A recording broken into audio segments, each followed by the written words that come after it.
Okay, thank you very much. I'm Marcus Chrysostomou, and I'll do some formal introductions in a moment. Carrie-Anne's joining me. Just to let you know, I'm the new chair of the public sector group, and Carrie-Anne is the deputy vice chair, and we hope to be doing more around public sector group as things go along. So it was slightly flummoxed, I suppose it could be the word used, by obviously COVID-19 rearing its ugly head, which obviously we're going to be discussing in more detail next.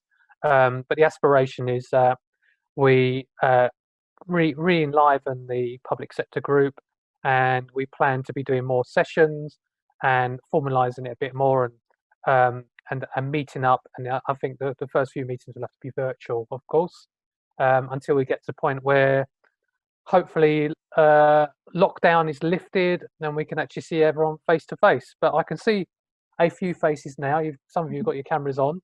I don't know, some of you in your PJs, or I was commenting earlier on, this is the first time I've worn a smarter shirt for a while because I've been working from home, I'm sure, like many other people.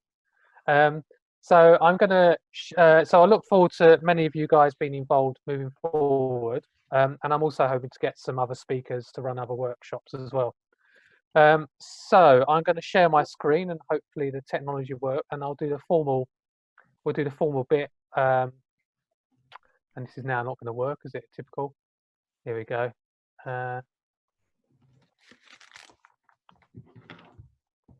Okay. So welcome all to, as I say, the first workshop for the public sector group, and this workshop will be about managing the communications response to the crisis. And this is going to be a kind of a conversation, I suppose, rather than an outright presentation from myself and Carrie-Anne. So as I've already explained, I am the chair, and Carrie-Anne's the new vice chair. And just some brief introductions about ourselves. So this is the first page of the presentation, as you can see. So we'll do some introductions, and then we're going to give some background about how we got to where we are now. So we'll talk about the storming stage, obviously starting to look at recovery, and then there'll be Q&A at the end. So introduction-wise, I briefly gave you some kind of introduction. As I say, I'm Marcus Chrysostomou.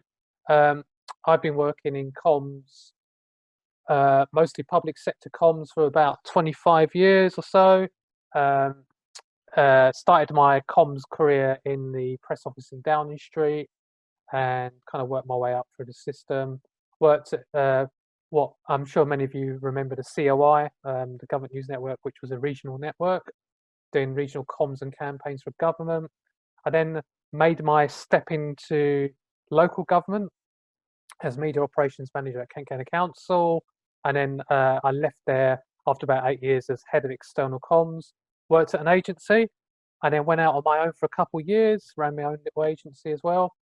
And then I was approached by Westco, who are a public sector communications agency, to help them out because at that time was Grenfell kicked off, and they needed support with one of their clients. So I worked for them, and then I was offered a role. So now I'm a senior account director at Westco, where generally speaking, I sent to local authorities as their head of comms. So I'm on my 4th local authority now. So I'm at Havering Council as their head of comms, and I've been there nearly a year and a half. I'll hand you over to Carrie-Anne. Thank you, Marcus, and it's really lovely to be here. So I guess I should say hello. My name is Carrie-Ann Wade, and I'm currently the Director of Communications and Engagement at North East London NHS Foundation Trust. The name's a slight misnomer, really. We cover 4 London boroughs, and we cover the whole of Essex and Kent, delivering community health and mental health services. So my current organisation has over 6,000 staff, and they all work across about 200 different sites. So a challenge at the best of times in terms of communicating within our own organisation. I've got over 15 years experience working in NHS communications, predominantly in mental health and community services, but I've also worked regionally for a strategic health authority when they used to exist. And we may well be in some way, shape or form moving back to a similar sort of setup at some point in the future. Prior to working in the NHS, I previously worked in private sector, in marketing and sales, and the kind of longest job I had private sector was working for Nestle. And then just a little bit more about me. A year ago, I founded Cat's Pyjamas Communications.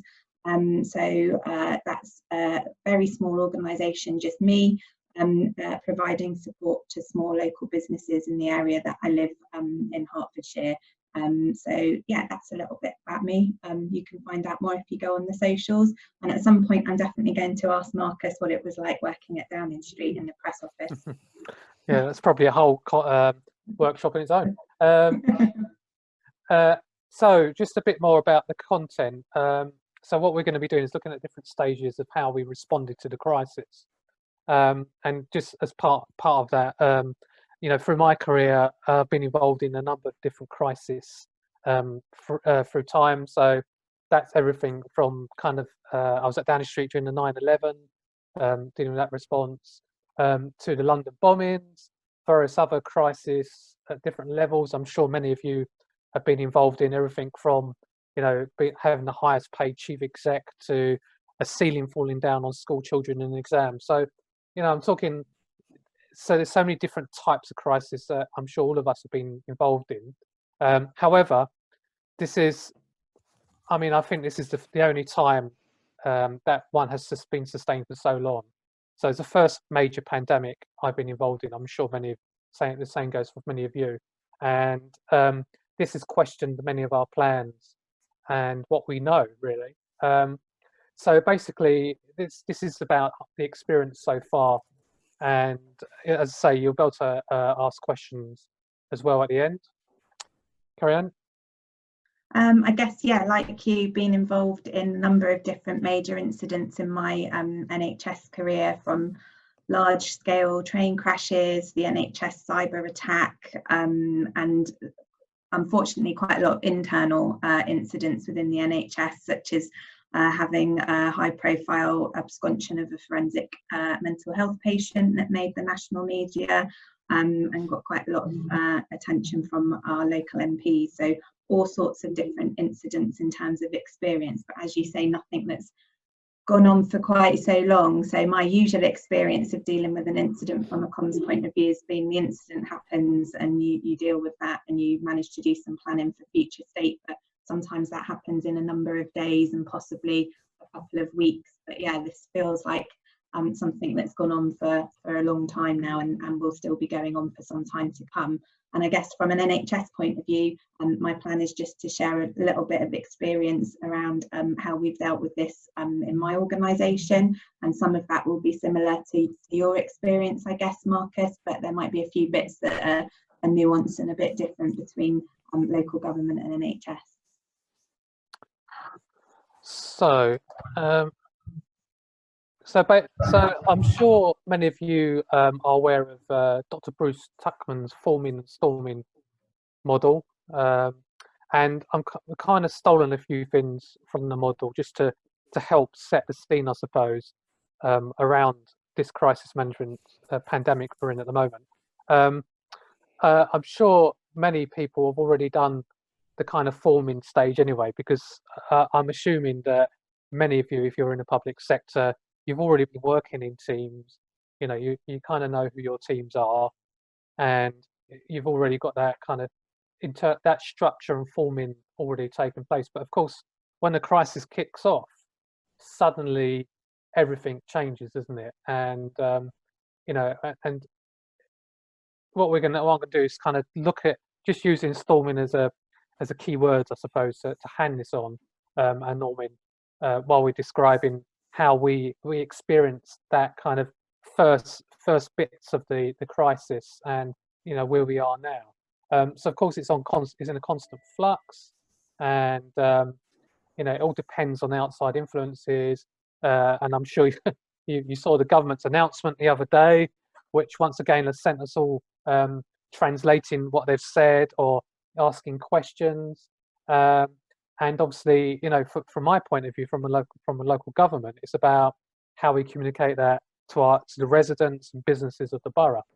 So we're all reacting, and the next slide is kind of looking at a bit more detail at this stage. So, you know, this is Boris before he got ill, actually. So he's now back doing his press conferences, as we all know. And from my point of view, from the local government point of view, you know, when we reacted, we did probably what most people did, is you put the structures in place. So your gold, silver, bronze structure. So when at the very beginning of the crisis, we asked most people to work from home, and I was asked to join the senior leadership team, and I was part of the core team that was still going into the office, which quickly changed when the formal lockdown came into place. So myself and the assistant director are involved in that, and I suppose that the challenging bit was that it was all new and no one was quite sure what this meant. So we all had plans in place, but I don't know how about you, but having done this quite a long time, you have plans in place, but you can never predict what the crisis is going to do. You can never say, well, this is going to happen and that's going to happen. We've done flu pandemic crisis comms scenarios before, but you know, once again, this is a whole new thing. Who would have thought that the whole country has to go into lockdown? So for us, you know, we quickly had to put things into place to manage that, and you know, we started looking at new processes. So we quickly realised that we needed to bring lots of processes in place because basically most of our workforce is working from home, bar the frontline staff like social workers, street cleaners, etc. You know, there's still some frontline services that have been delivered, but the majority of us were suddenly all working from home. Luckily enough, we'd got new kit anyway quite recently, and we've been going through something called smart working, where we've been encouraging people to do more home working. But I'm sure it's the same for many other organisations. It's great talking about it, but putting it in practice isn't always that easy because people like to go into the office. People like to have face-to-face meetings. So it was quite an interesting challenge for us all. And as part of that new process, a number of bronzes have been set up. So we have a comms bronze and a number of other ones around PPE and various other things have been set up as well, working voluntary sector, on which I have a comms representative as well. Alongside that, because we are a council, we're a political body, that all changed as well. So with Gold Command, the lead is the public health director, the chief exec. So they're in charge basically, but obviously the politicians still have a part to play. So a new political process was set up as well to keep them involved in decision making and make sure they're kept up to speed. So we haven't got the formal structures of scrutiny and councils and whatnot. We now have a daily call with the cabinet, a weekly all members briefing, that's all the members of the council. Then we have something called theme board once a week, which is cabinet and the senior leadership team who come together and make decisions. But the other process that's changed is, I suppose it's a good thing, bureaucracy's been chucked out the window slightly here. So we are making really quick decisions because you can't do slow decisions anymore. So decisions that might have taken months after scrutiny, etc., are now being done within days. And you know, so this is why the daily meetings are really important. Carrie-Anne?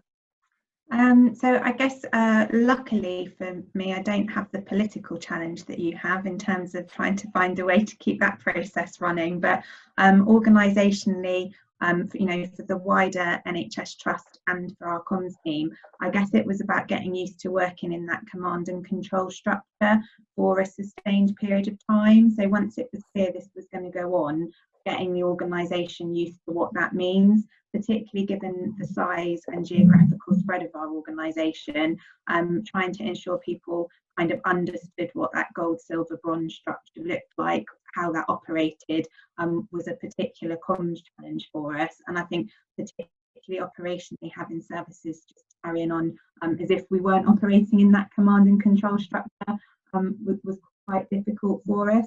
And as you say, you have your business continuity plans, you have everything that you put in place and you test, but I don't think they've ever been tested in quite the same way. For us as a comms team, I think the challenges in the very early stage around new processes was having to agree that processes we've probably spent a lot of time putting in place within the organisation and felt quite proud of, in terms of, you know, various different routes to getting things signed off, or a process for operational services to use to seek support from the team.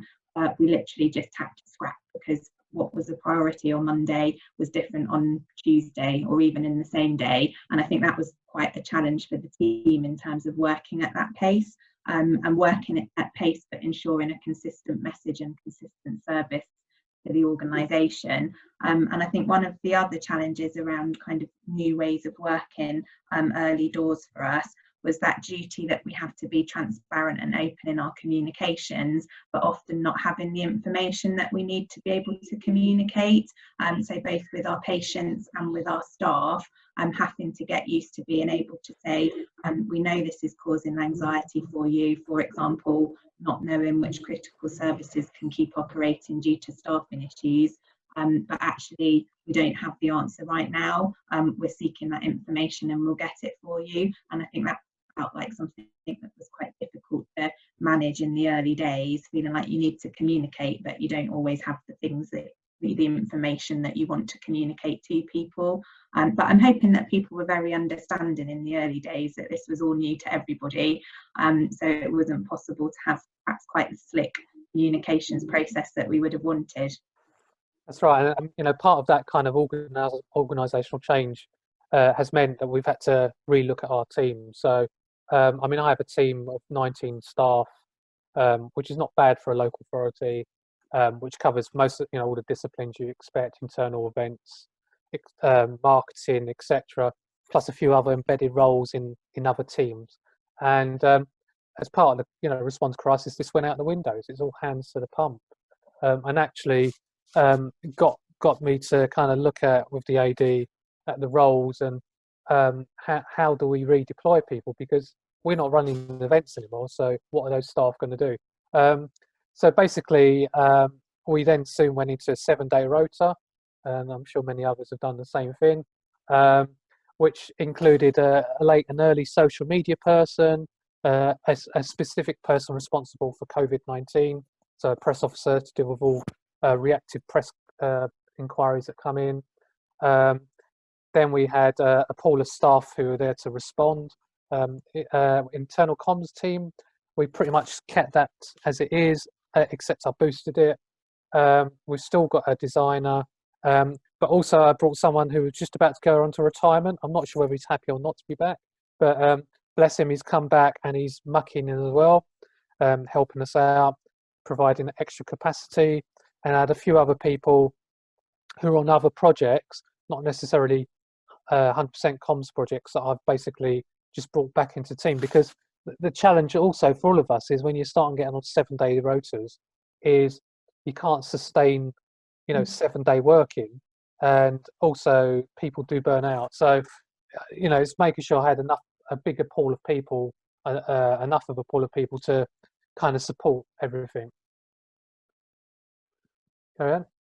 So I've got a team of 9, and like you, we've had to pull people off their business as usual because COVID is the business as usual now. I think one of the challenges around the team and the sort of structure, there are 4 of us in our management team, and we were having to cover the 3 rotas, so gold, silver, bronze, and I think it felt like it took us away a little bit from the kind of team management that the wider operational part of the team needed. So like you, I brought somebody back from a career break actually, rather than from retirement, which was really helpful for us in terms of resilience in the management team.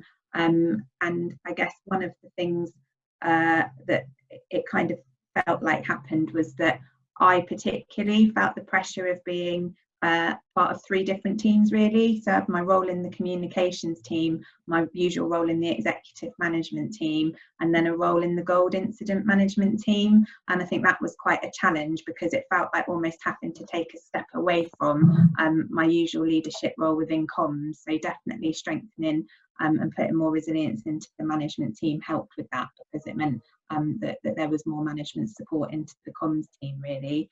And I guess I've already talked about the working at pace and adjusting to working in a command and control way, which as a communications team we weren't really used to. So we very much about empowering people, people using their initiative, wanting people to kind of not work in a hierarchical way. And then all of a sudden we flip to command and control. Here's the direction, you know, do as I say and do it by yesterday. And I think that felt quite challenging for the wider comms team. But a bit later we'll talk about how that's changed, hopefully.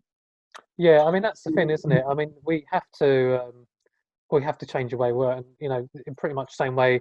Not with wishing to be dictator, has suddenly gone into command and control, because actually, you know, with all these new ways of working, which include using wonderful Skype or Zoom or whatever it is you're using, and all the other tools, you know, we've had to change the way we respond. And you know, so we funny enough, as an organisation, we've just started using Skype.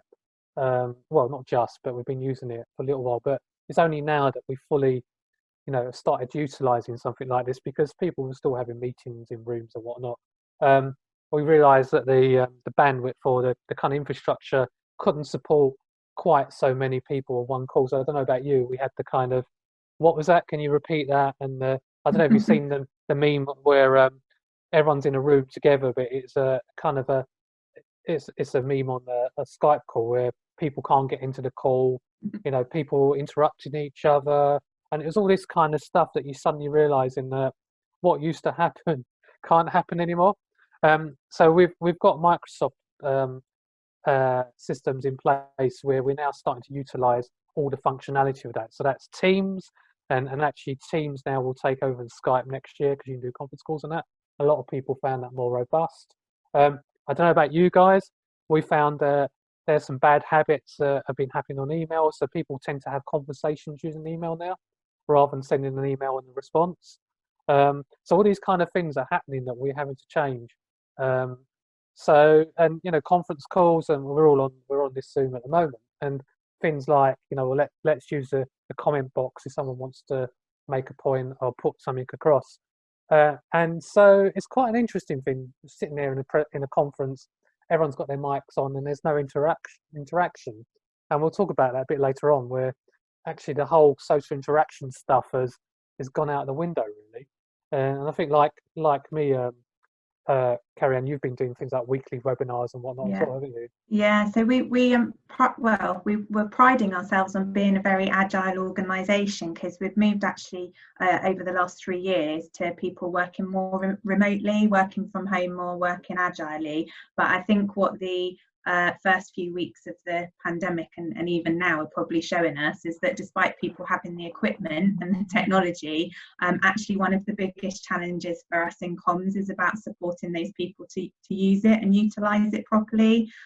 So, you know, with our weekly webinars, we've set up a WhatsApp group for staff who can't access things all the time on the computer, and we've moved to virtual consultations with patients. But that still feels like quite new ways of working, even though we've said we're an agile organisation for 3 years or so. And the comms challenge, I guess, is about supporting that organisational change. What is it that our staff members need to enable them to feel confident using some of that new technology? Is it training? Is it guides? Is it hints and tips that we're sharing with them?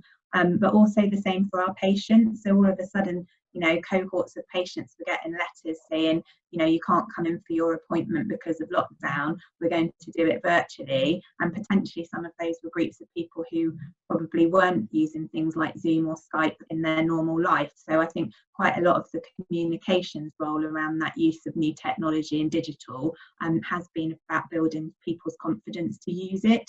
And now I think we're seeing the benefit. At the start, it was definitely very challenging. And like you say, even the basics of etiquette when you're on a webinar and not talking over everybody, and remembering that people can see your face, they don't roll your eyes when the chief exec says something you don't like, because somebody might see you, and seemed to be all the stuff that we were kind of battling with at the start, really.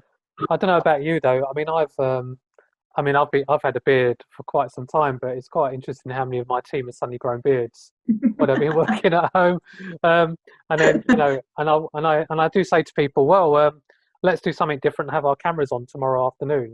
Oh, okay. And the comments I get back of, oh, I better not wear my pajamas, or put my makeup on or whatever. Yeah, exactly. So it's quite interesting. But I mean, the challenge then, of course, is then how do you manage your team?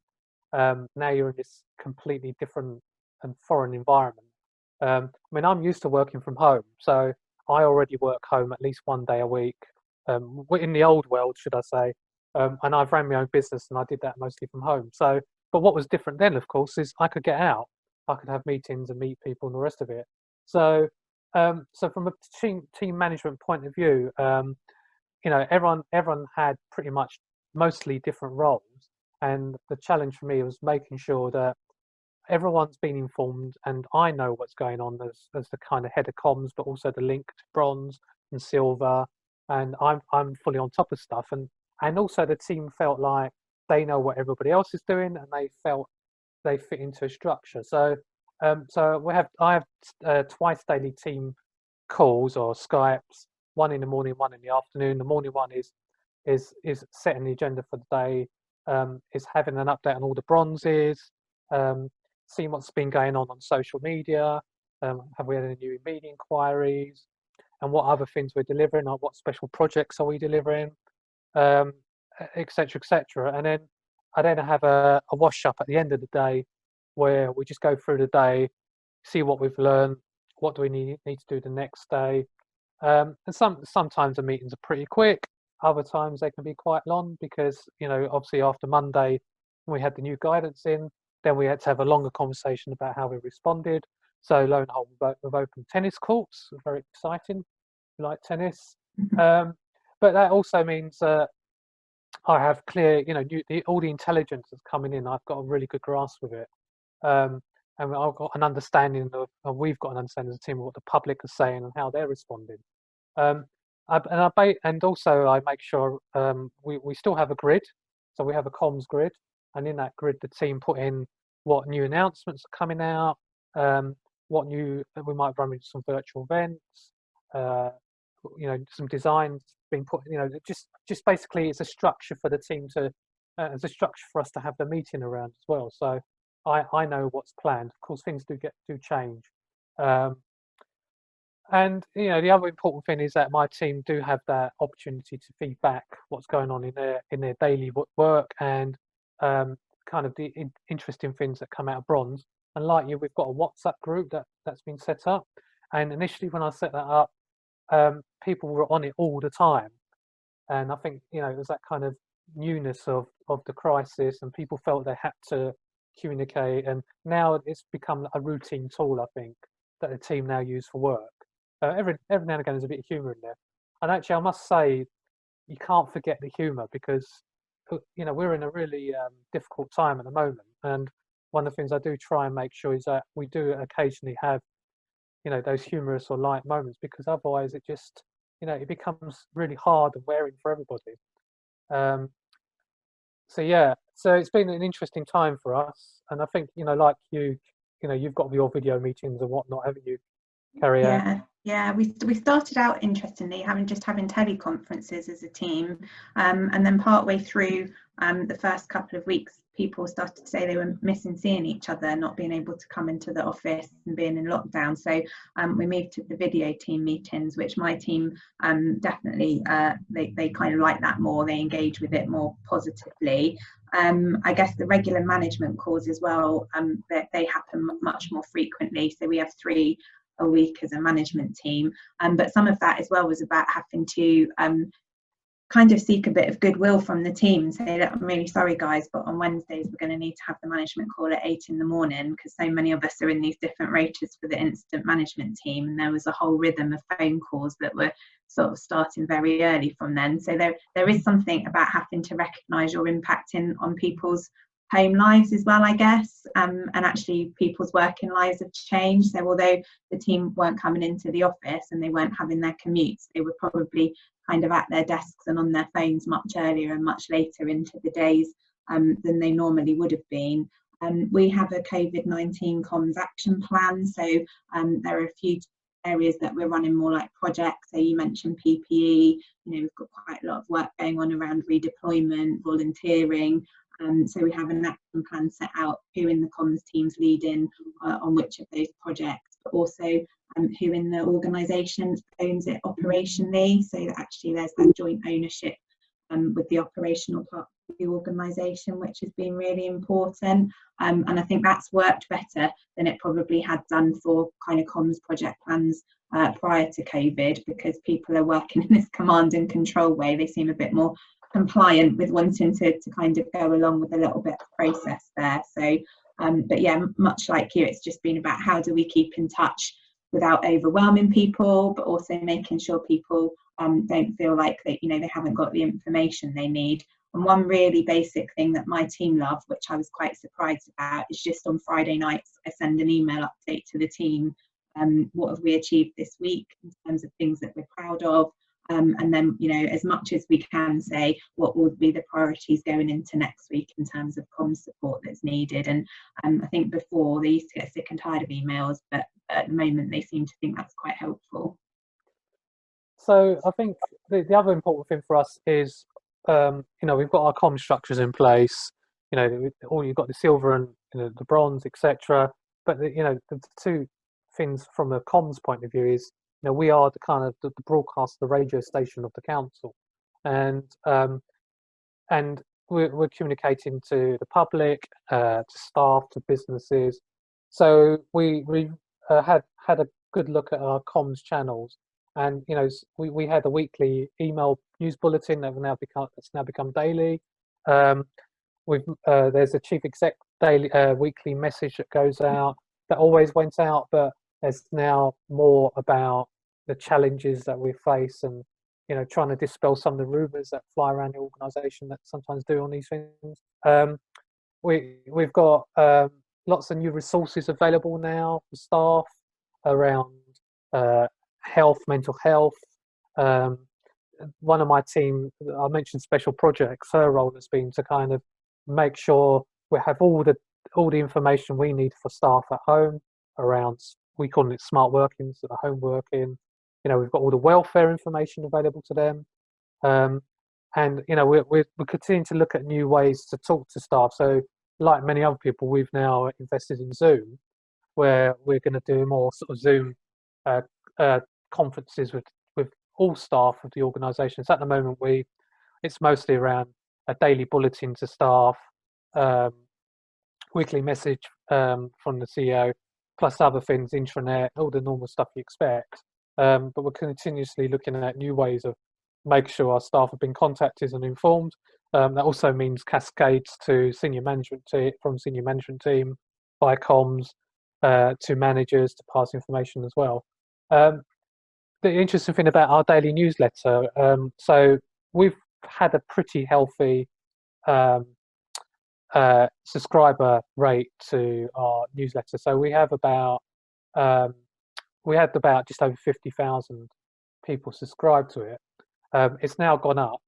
So the open rate's always been around 40%, but the number of people subscribed to it's gone up. So, and we're now getting daily messages via the leader, because the leader asked us to put a daily message in that newsletter as well, and he's got his email address on there, which is great, because lots of people contacting him, but it's creating lots of work for everybody else, which is always good. But a lot of people are passing on compliments to say we're really pleased of the information you're sending out. It's not like the drivel of this other council that we know of, or so it's really positive. We're getting feedback from the public as well about the information we're giving out. We also not forgetting about all our audiences, because many would say, well, there's only certain people who'd be picking up online. So we also did a in the know booklet that was sent to every resident in the borough, which had all the key contacts and information they needed.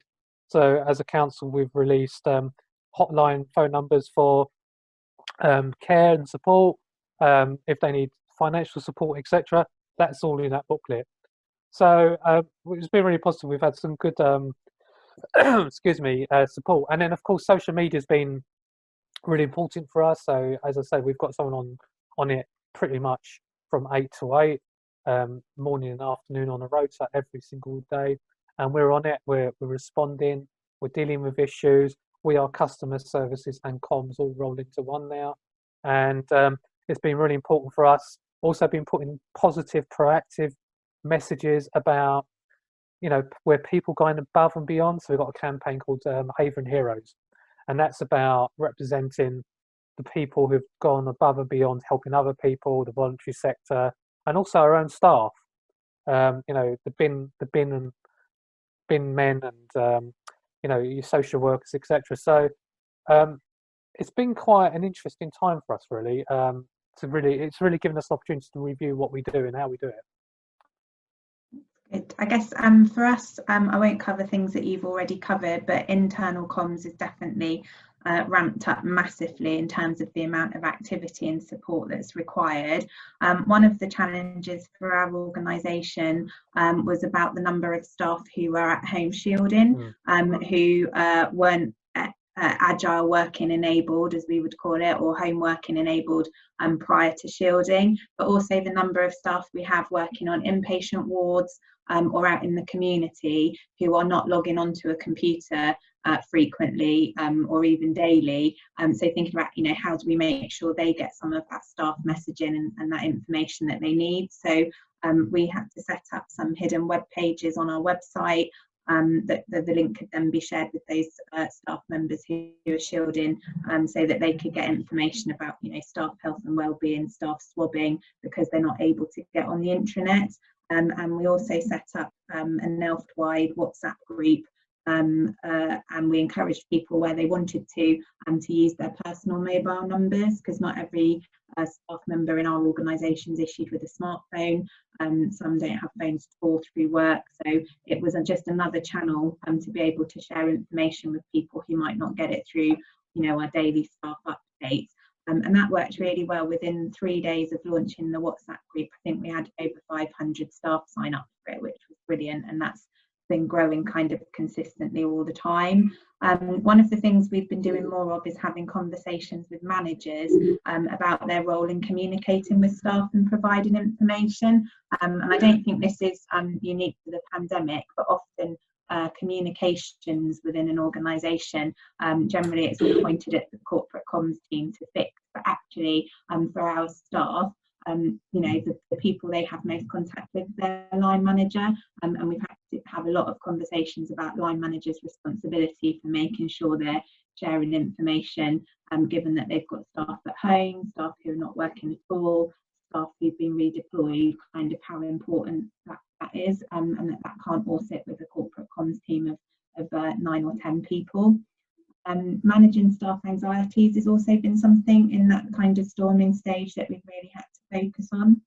So redeployment I touched on, and that's an area that has caused quite a lot of anxiety for staff who might be being redeployed into wards where they're likely to be in more contact with COVID positive patients, for example, or being redeployed into roles that they perhaps haven't done for a number of years and feeling quite anxious about that. So we also had a heroes campaign, a redeployment heroes campaign, sharing some of the positives, but having to take on board the importance of tone and language, I guess, particularly in advising our senior leaders across the organisation about how things are going to land in the trust. So, you know, redeployment is not necessarily a choice for people. You know, if your role is currently not required because a service is closed down and you can be redeployed, you will be redeployed, but there's something about the way people are having those conversations and easing people's anxieties and making sure that they feel as comfortable as possible. So I definitely think comms had a role in kind of helping to support leaders around kind of tone and language with some of those more difficult messages. And again, we've done many similar things in terms of communicating with patients. I guess key for us was being able to link in with our clinical commissioning groups locally, with our GP partners, because again, they're having lots of contact with the community and making sure they're up to speed with things like which of our services are open for referrals and that kind of stuff. So we have been very reliant upon our partner organisations to help us with the more patient and public facing comms.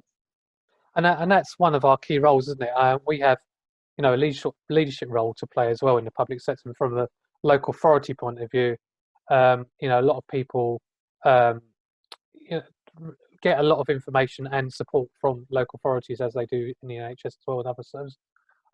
So we've got a massive role to play in the community while we're delivering those frontline services. So the other bit is making sure that those constant updates and latest announcements are being translated and explained to all that matter. Keeping those, you know, keeping the messages for government on the kind of obviously the latest messaging is about being alert, but you know, kind of translating that and making sure that residents, businesses, and others understand what it means, and also actually, you know, through this period we was ramping up really quickly the support available. You know, while we was understanding what money was being made available, we were then ramping up what we could do. So working very closely with the voluntary sector, setting up it's like a Just Giving page to help support the voluntary sector. Hotline numbers, as I mentioned earlier on. You know, if you need help, you need food. Obviously, we had to do a lot of work around helping with the shielded residents, and then finding out who was being missed out. So we had a hotline for that as well, where people could contact us.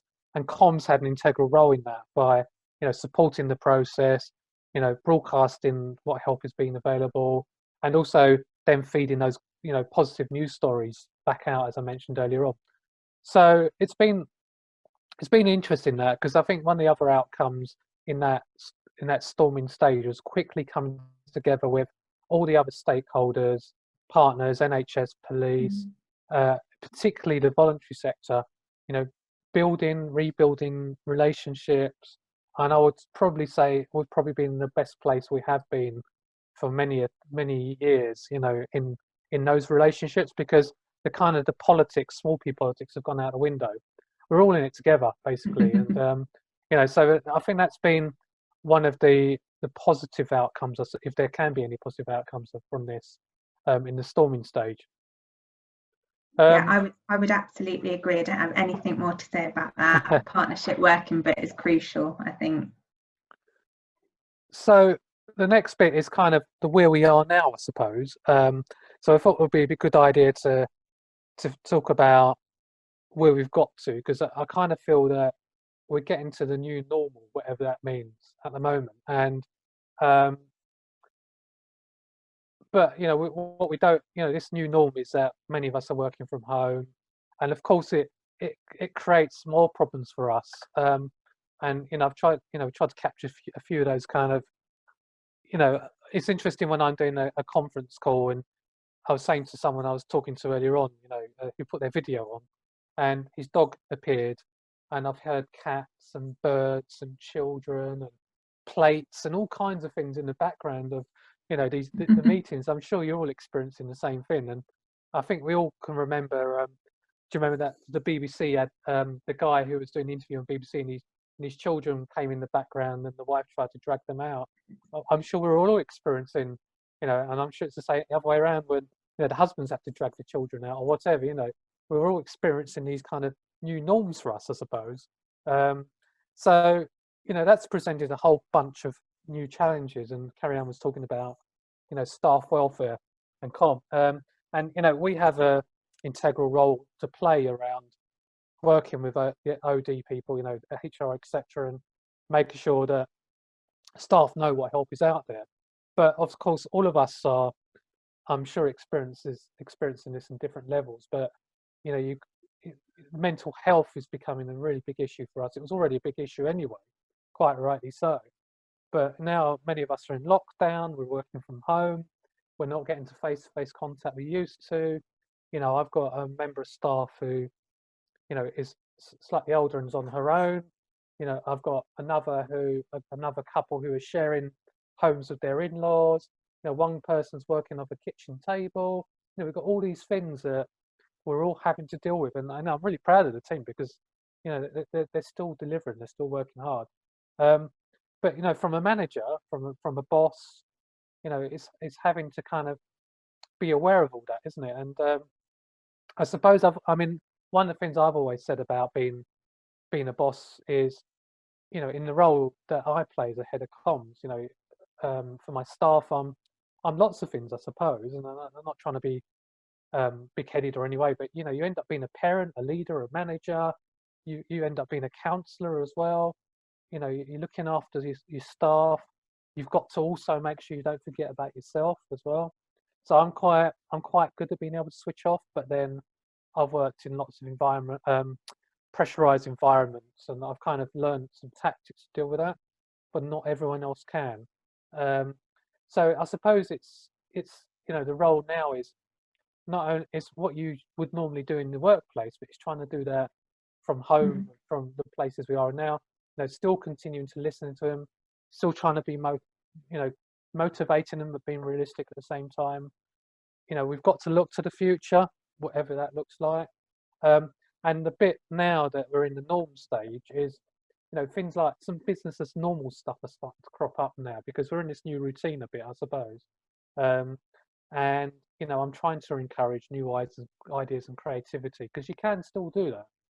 So it's been quite an interesting time for us, really, in that respect. Yeah, I mean, we've talking about moving back towards some more business as not usual, like whatever this new normal is going to look like. I definitely think it feels slightly calmer for us now within our organisation. We've moved away from having a comms bronze just a couple of weeks ago, and the two managers who were kind of supporting that bronze rota have gone back into their normal management roles within the team, and I think that's really helped the wider team in terms of that sense of support and direction, and probably having a bit more input on a daily basis, because before the whole management team were in rotas in the incident management structure. So having the space to do that's been really helpful, and it has meant we've been able to pick up, albeit in slightly different ways, some more usual projects. So, you know, we had International Nurses Day on Tuesday, and probably even 3 weeks ago I would have thought, you know, don't expect any comms support with that because we've got too much going on with COVID. But actually, you know, we ran a virtual International Nurses Day with quizzes and an event, and we did videos from, you know, different people, and so we were able to support that kind of business as usual. We've inducted new staff across 2 new services that we had to take on over the last couple of months, and we've done all of that online. So it's been quite positive for us actually stopping the bronze comms and moving that part of the team back to a more usual kind of function. I guess in terms of what you've been talking about around the leadership, it's important that we're good role models. So we've talked about people's mental health and well-being and not wanting people to burn out. So we have to make it okay for people to do things like take annual leave. And there's all sorts of reasons why people in my team have not wanted to. They don't want to look like they're not being a team player. They quite like dealing with the crisis comms stuff, so they want to be in it all the time.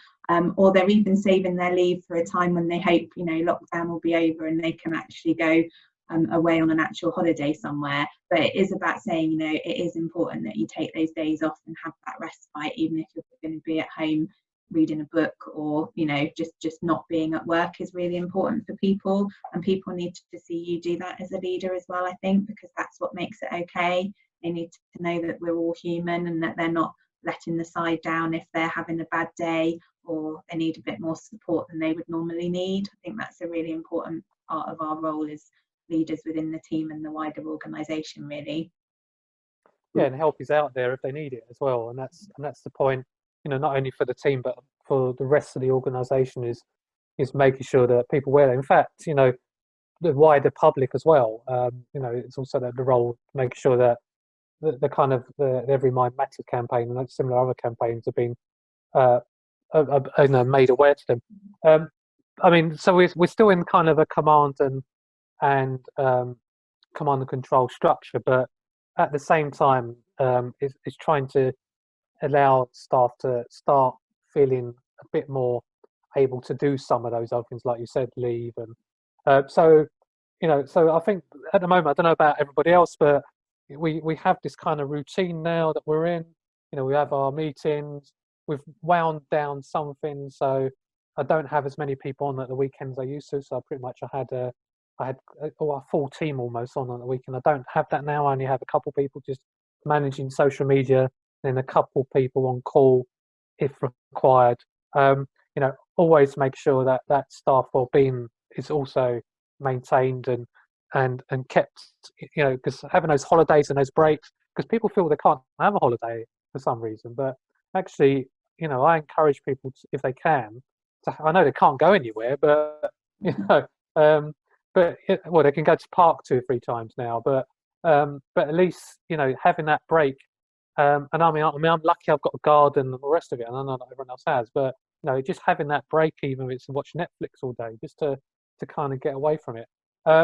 So we are being challenged ourselves as leaders as well to kind of be those role models, as Carrie-Anne said, and I'm constantly thinking to myself, what should be done. And I have bad-tempered days like everybody else, I'm sure, does. And so what I try and do is offload on one of my deputies before I talk to the rest of the team. So I have my own, as I say, I have my own ways of dealing with it. Or I'm at home all the time, so I offload to my wife occasionally as well. I'm glad you do that too, because Yeah. I've done that to my partner a couple of times, and he says to me, "Has your deputy not been in today?" Yeah. Why are you telling me? There are days I've offloaded to both, but anyway, or to my AD or whatever. It's just having those support structures in place. So I suppose that the next bit really is trying to be a little bit optimistic, I suppose, and start looking at. So a little while ago, not a little while ago, a few weeks ago, we started thinking about recovery. Obviously, we didn't know how long this was going to be. And now we've got a better idea, I suppose, of the government's roadmap. That kind of gives us hopefully a better idea what that recovery could look like. Although we still don't know for sure how people are going to react to the lessening of the lockdown. More people on trains and public transport, and obviously there's concerns of a second peak. I think they were talking maybe October. Who knows? It could be sooner. So we've got all these things, obviously, we need to be aware of. But as an organisation, we are looking at recovery and what the future looks like. And from a comms point of view, alongside that, we're also doing that as well. So we're doing a lot of work now. So I mentioned I've got a deputy head of special projects. We labelled her, and because we needed someone to try and do some of that forward thinking for us. So there's a little team, comms, but they're all from the comms team. We've come together and working on what we could look like, what the plan could look like moving forward, and I think it'll probably form the basis of part of my future comms strategy for the organisation. Looking at what are the things from a comms point of view we should be doing, supporting how the organisation starts going through to that recovery process. So, looking at everything from trying to encourage people back to our high streets, and when they can open, encouraging people to kind of visit all the nightlife and all the other things that real life was all about. But it's more than that. It's about also talking to staff about what the future of the organisation might look like. Because I don't know about you, but now is that time where we're using the change to make the change, and we're having those conversations. And I cast your mind back to what I was saying earlier on about we're all kind of going in a slow way towards the kind of more smart working, but we weren't really there yet. People still like going in.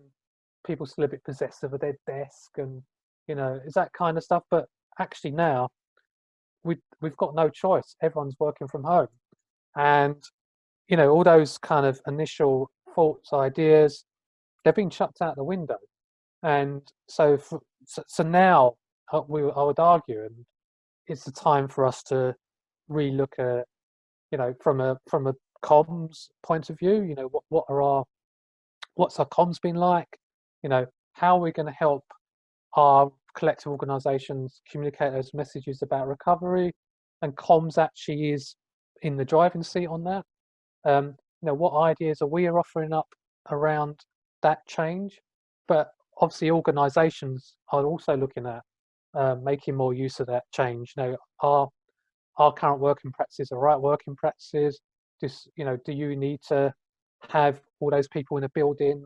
Do we need to be more community focused? And a whole bunch of other questions are being asked. On top of that, one of the other drivers will be money, because, you know, whether we like it or not, I mean, the belief is there'll be less money.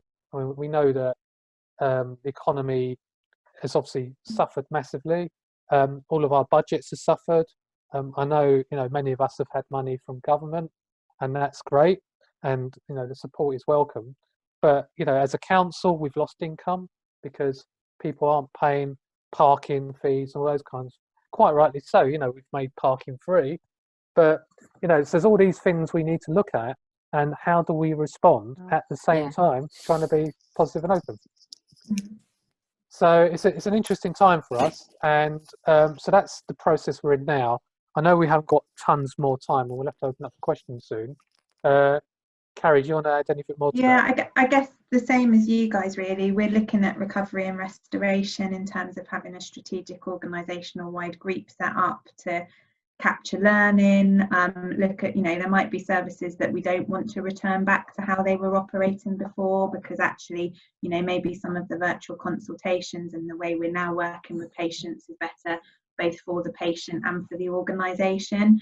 I guess for us as well, though, we need to really, you know, we're doing a big piece of work now about capturing learning so far, but we need to temper the expectations with what will come out of the NHS centrally and regionally. I think the NHS as a whole will use this as an opportunity to think differently about how we're organised and how we work. So for us, it's trying to get that balance between what do we want to keep, what do we want to stop doing, what do we never want to do ever again as an organisation, versus what we might be told or expected to do by NHS England and NHS Improvement centrally. So again, from a comms point of view, it's about trying to get that balance and manage those expectations, because we don't know what some of this change will look like.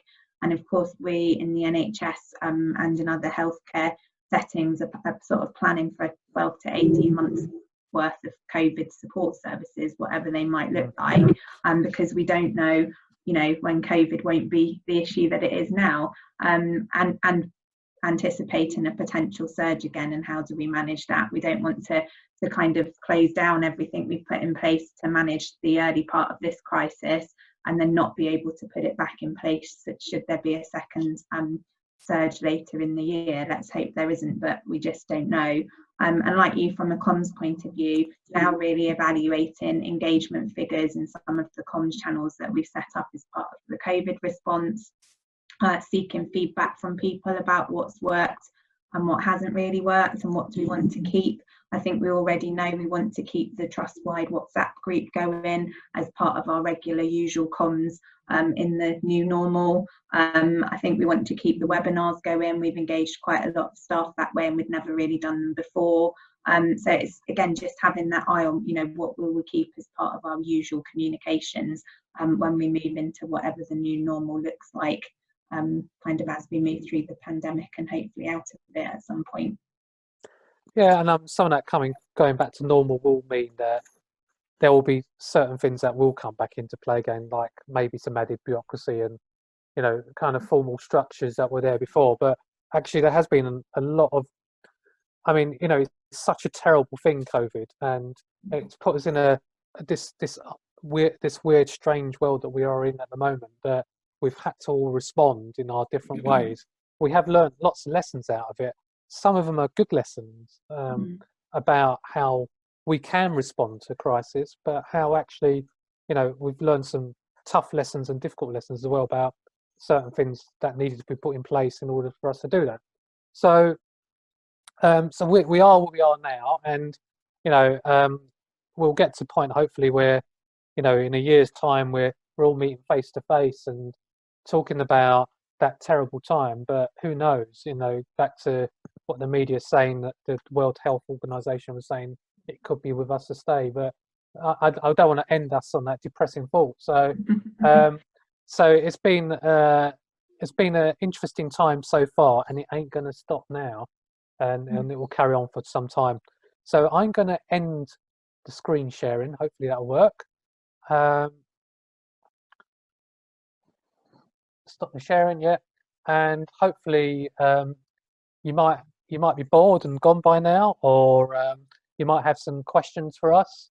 So I think we booked out to about half past. If you have that many burning questions, and then before we go, I think Kiri is going to end on some events as well, won't you? She's going to promote. Yes, indeed, as well. yeah. And just to say back to what I was saying at the beginning, that there will be a formal group on the back of this, and the plan will be that we will have a virtual meeting before we can have the full face-to-face meetings in the future. So please keep that in mind.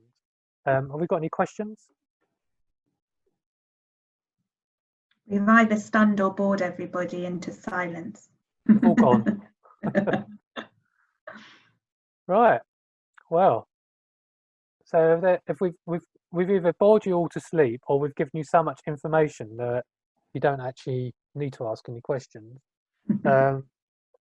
If no one has any questions, then I will pass back over to Kiri to finish off then. I have a question.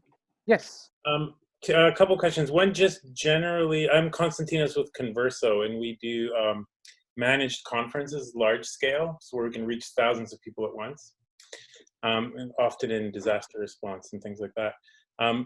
My question, first of all, is why Zoom? What led a lot of the people to Zoom, do you think? And this is to anyone in the conference.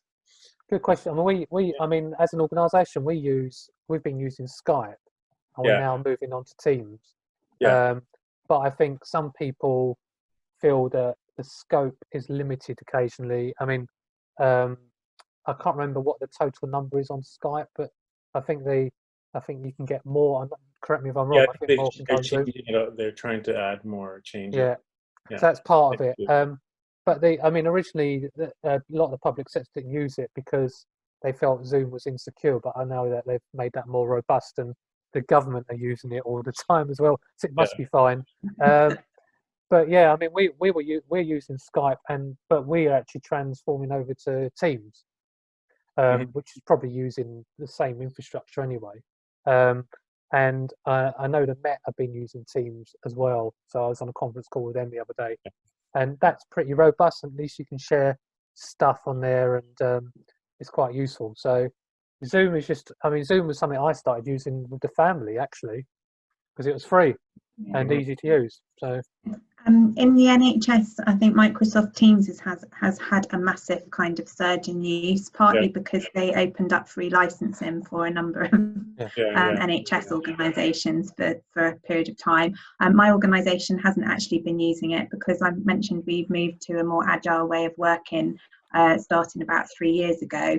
We're actually using Cisco, so Cisco Jabber, Cisco WebEx, and so that's what we're using, mostly because we've already tied into a contract with them. But yeah, Teams seems to be something that my NHS colleagues in other organisations are loving. Although I think, again, like Marcus said, probably using Zoom more for more sociable things. So my own team has used Zoom to do like a team get together socially, but we probably haven't used it for work related stuff as much.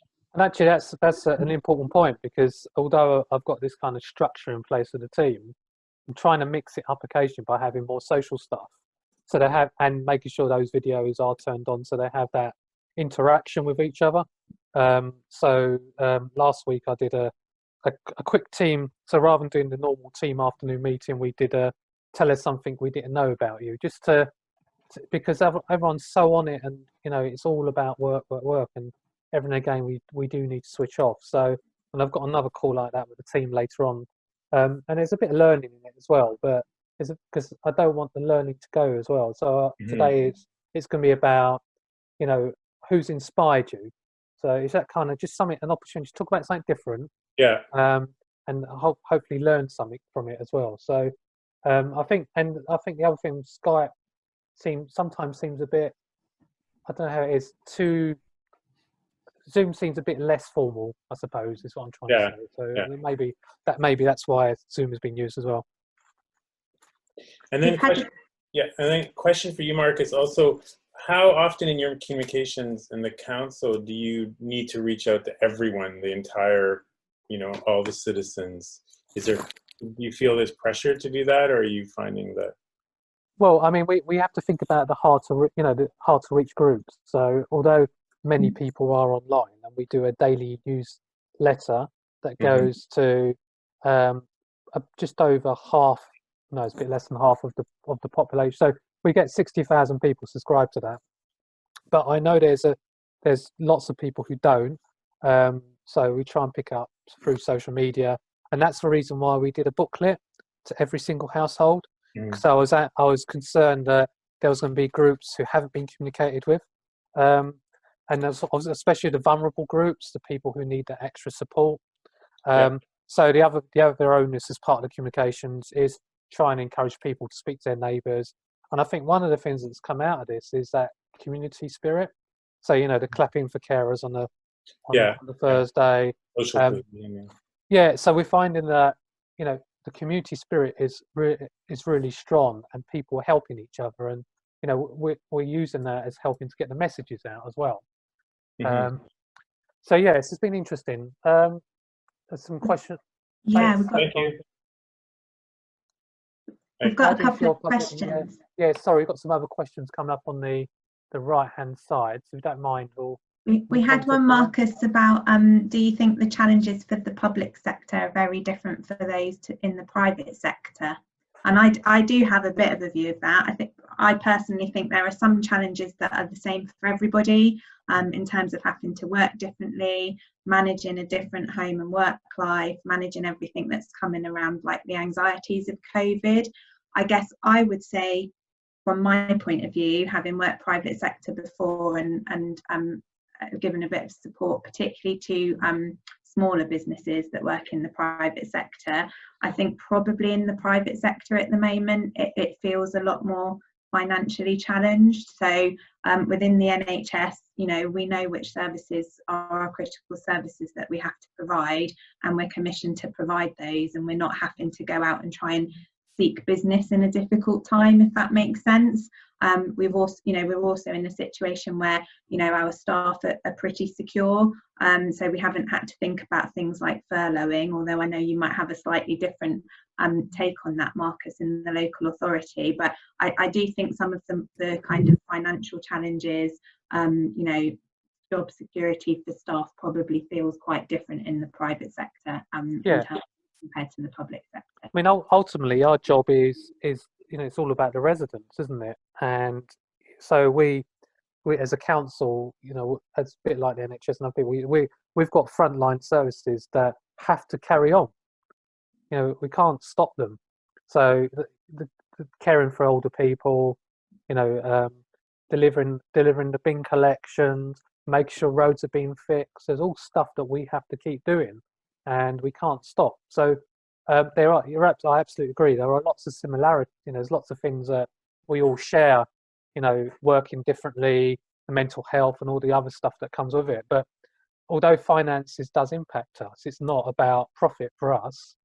It's about making sure we've got the money to deliver for the help that the residents need. Now, obviously, the challenge is how we support that moving forward, and local governments, been very good at being efficient, and this has kind of chucked it all up in the air, really. So, yeah, I think so. There are similarities, but there are differences as well.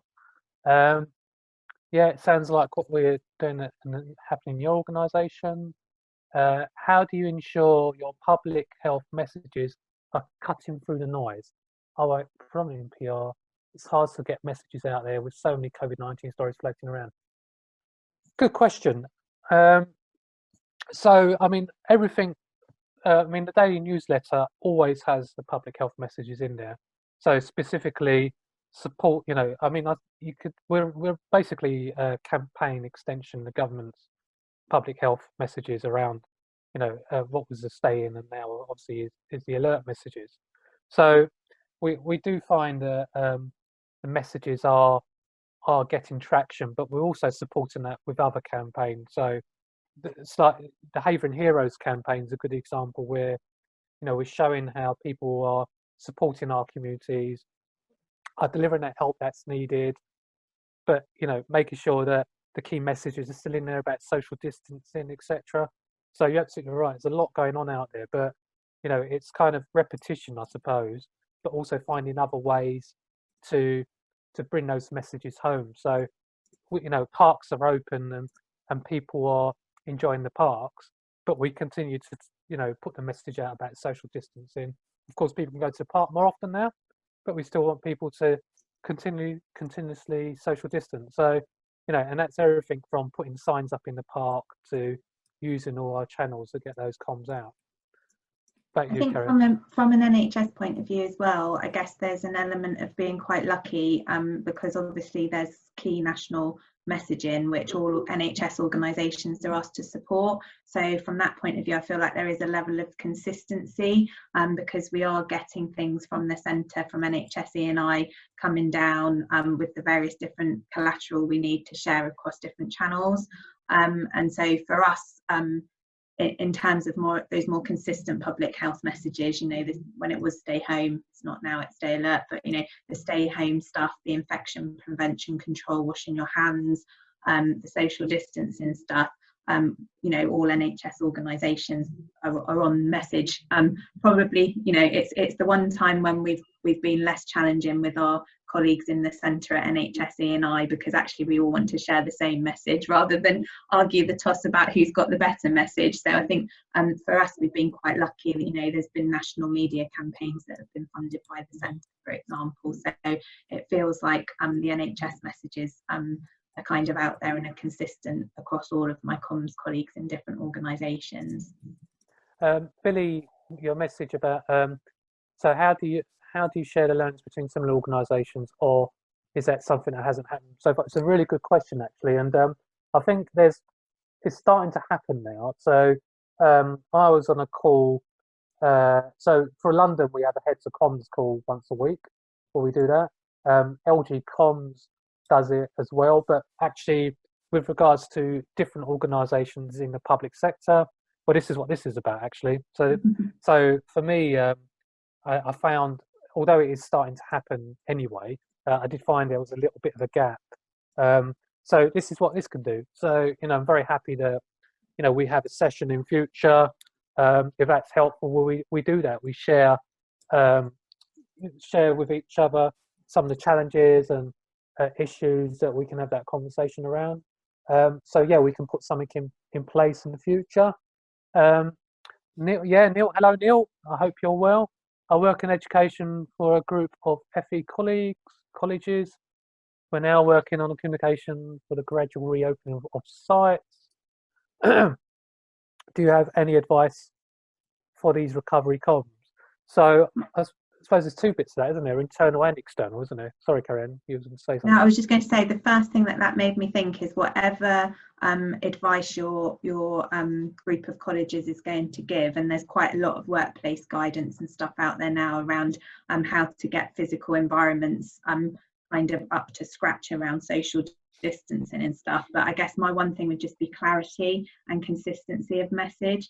So whatever it is you're going to ask you know, staff or students or whatever to do, and in whatever way you're going to do it, just make sure your message is clear and consistent, because if it's not clear, people will just be confused and do their own thing. Absolutely right. And the part of our role in comms is challenging back when we don't think that is right. So, you know, if the organisation isn't sure what they're doing. So thinking about the social distancing still needs to be in place. You know, how many young people should be going in and not going in. Where can they find the resources they need, etc., etc. All that needs to be thought out in advance before you start communicating. Because the last thing you want to do is keep reacting all the time to questions you haven't thought about. So that's where we come in place, I think, where we can ask those difficult questions and horizon scan and try and think about the reputation, how the reputation could suffer as well if you get it wrong. So yeah, so make sure you've got the organisation has really sound plans in place before you start thinking about the communications. Hello, Alicia. Hello, great talk. Thanks. Yeah, thank you very much. I work in comms team at Westminster. I'm currently working on management and leadership research, piece on comms crisis. If anyone is open to having a chat about your experience in the crisis, please. Oh, okay, right. Bit of selling there. Thanks, Alicia. Yeah, so you want to talk about, fine, that's good. Thank you, Nicole. Very kind of you. Thank you, everybody else, for your comments. So I think that's the last questions. Anyone that has any other last burning questions?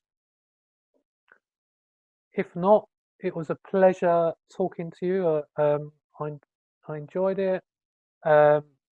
Thank you for taking part. I appreciate so many people took part, and we'll plan to do some more sessions moving forward, both informal and formal. So maybe talk a bit about research as well in the future. Well, we can have that conversation about sharing good practice, and also look at kind of the first meeting that we might want to have as well, which will start looking at setting the way forward for the group.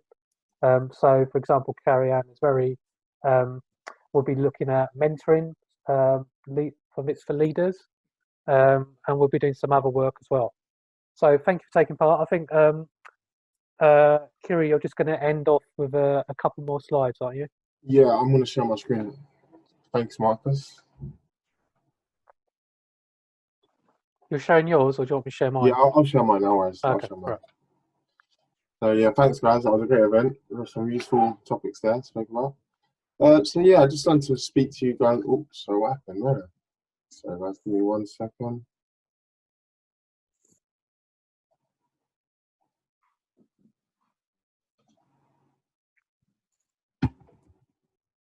If you have any, if you do have anything outside of this you do want to ask us, we're very happy to respond. And I'm sure they can send you an email. You can pass it on to Kiri. So they can send me an email. Yeah. My email's in the chat box, guys. So feel free to drop me any questions you have for the guys, and I can pass over to them. Yeah. So yeah, I'd just like to talk to you guys about what's coming up on our side. We have our international summit, which is next week, Wednesday and Thursday. We got some great speakers lined up. If you want to know more about it, feel free to drop me a line. My email is in the chat box. And also we have 50% of our training in May as well, which is, feel free to email me in, and yeah, I can pass you over to the correct guys. And yeah, thanks guys for joining in today. It was a great event, and thank you to Carrie-Anne and Marcus. Thank you very much. Thanks everyone. Take good care. Bye bye.